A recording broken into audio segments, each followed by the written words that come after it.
নমস্কার, আমি শুভ্রাংশু চলে এসেছি হাওয়া কেমন নিয়ে মানুষের কথা, মনের কথা মানুষকে জানাতে। আজকে আমি যে জায়গাটা দাঁড়িয়ে আছি এটা বেলগাছিয়া ভিলা। তার ঠিক উল্টো দিকে একটা দোকান নয়, কিছু বয়স্ক মানুষ বসে থাকেন যারা আড্ডা মারেন, এবং সেখানে একটা অসাধারণ জিনিস ছবি আমি দেখতে পাচ্ছি। ছবিটা আমি বলবো লেখা আছে ফ্রেন্ডস টুগেদার। দুটো বাঘের ছবি, কি অসাধারণ ছবি।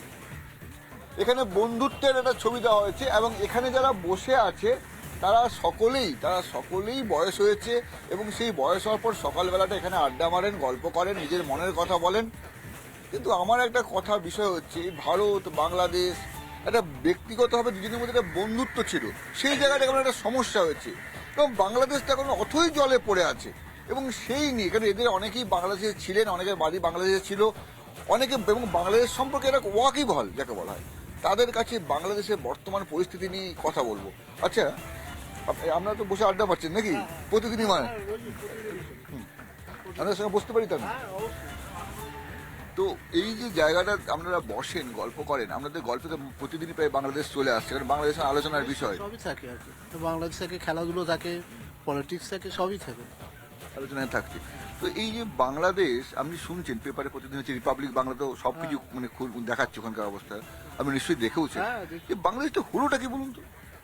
তো হলো হঠাৎ এখন কেন হলো বুঝতে পারছি না, কিন্তু যেটা আমার মনে হয় যে আমরা প্রতিবেশী দেশ, খুব সহাবস্থান দরকার। কারণ আমাদেরও নর্থ ইস্ট থেকে খুব কোথাও তাড়াতাড়ি যেতে গেলে বাংলাদেশের ভূমিটাকে ব্যবহার করতে হয়। আর বাংলাদেশ ভারতবর্ষের ওপরে অনেক ব্যাপারই নির্ভরশীল, হ্যাঁ, আমদানি রপ্তানির ওপরে। এই ব্যাপারটা আমার মনে হয় দুটো সরকার মিলে খুব তাড়াতাড়ি একটা শান্তিপূর্ণ একটা সহাবস্থান দরকার। কিন্তু হবে কি করে? মারধর চলছে, তো হিন্দু দেখলেই মারছে। সেটা তো আমরা শুনছি, এখান থেকে দেখছিও, টিভিতেও দেখছি। হ্যাঁ, এই ব্যাপারে তাহলে মানে সরকারের পদক্ষেপ করা উচিত, এইটাই। সরকারের পদক্ষেপ করা উচিত। সরকারের কি পদক্ষেপ করা উচিত? এবার অনেক তো হলো, কেন্দ্রীয় সরকারের উচিত ইংরেজ হস্তক্ষেপ করা। কারণ হিন্দুদের প্রতি যে অত্যাচার অবিচার হচ্ছে এবং মারধর হচ্ছে, খুন খারাপি, ইংরেজের স্টেট গভর্নমেন্টের যেমন দায়িত্ব আছে, সেন্ট্রাল গভর্নমেন্টের দায়িত্ব আছে। দুজনে কিন্তু যৌথভাবে বাংলাদেশের উপর চাপ সৃষ্টি করা, যাতে হিন্দুদের নিপীড়ন না হয়, মৃত্যু না হয়, কাউকে অত্যাচার না হয়, সেই যোগে করা উচিত। কিন্তু বুঝি না, বাংলাদেশ এবং ইন্ডিয়া এবং বাংলাদেশ একসঙ্গে দুই বন্ধুত্বপূর্ণ দেশ ছিল, সেটা কেন এখন বিচ্ছেদ হয়ে গেল? কোন মৌলবাদী সংগঠনের দ্বারা প্রভাবিত হয়ে যে এই জিনিসটা হলো বোঝা যাচ্ছে না, এখনো পর্যন্ত ক্লিয়ার নয়। তবে এইটা কিছু উচিত ইমিডিয়েট হস্তক্ষেপ করা ভারত সরকারের এবং রাজ্য সরকারের। ওরা তো প্রচন্ড লাফাচ্ছে, উচ্চিংড়ের মতো লাফাচ্ছে। কিন্তু আরেকটা কথা কি অদ্ভুত হয়ে গেলাম, এই অত্যাচারের বিরুদ্ধে আমাদের যে প্রতিবাদ মিছিল চিরকাল সব জায়গায় হয়েছে, কোনো পার্টি করছে না কেন, সেটা অবাক লাগে। পশ্চিমবাংলা কেন হচ্ছে না বুঝি না। সারা ভারতেও হওয়া উচিত, এইটার প্রতিবাদ করা উচিত অন্তত। মানে এখানে প্রতিবাদ তেমন হচ্ছে না? না, সেরকম তো কি দেখছি না, প্রতিবাদের কিছুই ভাষা লিখছি না। জঙ্গিরা কি প্রতিবাদের ভাষা বোঝে, মিছিল বোঝে? কিন্তু পেপার এবং টিভি যখন অ্যানাউন্সমেন্ট করবে, তখন কিন্তু তার এফেক্ট নিশ্চয়ই পারবে। ওরা ডাইরেক্ট কথা যদি শুনতেও না পারে, কিংবা বাংলা ভাষা কিংবা ইন্ডিয়ান ভাষা যদি নাও বুঝতে পারে, কিন্তু ওরা ওদের চ্যানেলে যখন হবে, তখন ওরা নিশ্চয়ই বুঝতে পারবে যে বাংলাদেশটা তো পুরো জঙ্গিদের মতো হয়ে গেছে, জঙ্গিরা। সেরকমই তো মনে হচ্ছে, সেরকম তো কিছু তার কোনো বোঝা যাচ্ছে, আসলে ইন্ডিয়ার জিনিসটা বোঝা যাচ্ছে না। ভিতরে কি অন্তর্দ্বন্দ্ব চলছে, কি কেন হচ্ছে, এটা বোঝা যাচ্ছে না। এটা কিছু আরও তদন্ত সাপেক্ষ হবে, জানি না কতদূর কি এগোবে ওইটা, কবে। আরেকজনের সঙ্গে কথা বলবো, আমাদের ঠিক পাশেই বসে আছেন। আমি আসলে উঠছি বসছি, তো এই জায়গাটায় দাঁড়িয়ে বাংলাদেশেও টালমাটাল করছে নৌকোর মতন, এমনি করছে বাংলাদেশ। আচ্ছা, আপনি মানে এখন কতদিনের উনি প্রেসিডেন্ট থাকবেন? এবং উপদেষ্টা প্রধান। হ্যাঁ, উপদেষ্টা প্রধান। এবং উনি ইলেকশনটা করাচ্ছে না কেন? উনি যদি সরকারে ইলেকশনে পিছিয়ে দিল বলে 25-26 তাহলে এরম জায়গায় উনি আসছেন কেন? আচ্ছা, উনি কি নোবেল পুরস্কার কিসের জন্য পেয়েছে? উনি যে শান্তির জন্য নোবেল পুরস্কার শান্তি হ্যাঁ পেয়েছে, তা এটা কি ওনার চোখের সামনে এটা কি হচ্ছে বাংলাদেশে?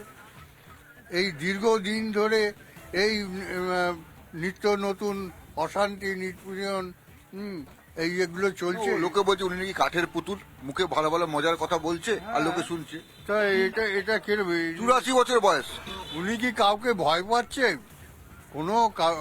ওনার আশেপাশে যারা আছে তাদেরকে উনি ভয় পাচ্ছে যে উনি কোন রকম প্রতিবাদ করার মতন মনোভাব দেখছি না। আপনার বাড়ি কোথায় ছিল আগে? আমার বাড়ি ছিল যশোর জেলায়, আর বহুদিন আগে আমরা বাংলাদেশের সাথে সম্পর্ক আমাদের। আপনি কি কখনো ছিলেন বাংলাদেশে? না, আমার জন্ম ওয়েস্ট বেঙ্গলে। ওয়েস্ট বেঙ্গলে জন্ম। ওখানে খোঁজ খবর পান? ওইখানে আমাদের আত্মীয় কুটুম কিছু হয়তো এখনো আছে, সবাই চলে এসছে। সবাই তো পালিয়ে আসছে, সবাই মানে পালিয়ে বলুন, যে প্রাণের ভয়। প্রাণের ভয়ে হোক, সে তো এটা তো বাংলাদেশের নিত্য নতুন কিছু নয়, এরা আগেও হয়ে গেছে। যাই হোক, আমরা চাই এটা শান্ত হোক।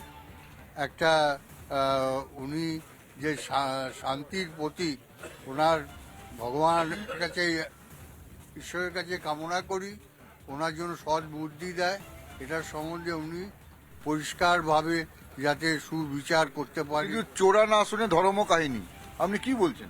শুনবে সব। আর যদি চোরা যদি না শোনে তাকে আর কি করে শেখানো যাবে? তার মধ্যে মধ্যে অথচ সে তো একটা শান্তি পুরস্কার পেয়েছে, সেই কি করে পেল? তার উনি কি ভয় পাচ্ছে?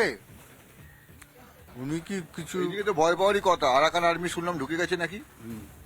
সে এখন সেটা তো সমস্যা হচ্ছে, কিন্তু উপস্থিত উনি কি মনোভাব নিয়ে রয়েছে যে বাংলাদেশের একটা সুষ্ঠু সরকার গঠন হোক। ওটা বাংলাদেশে তো অসুস্থ হয়ে গেছে।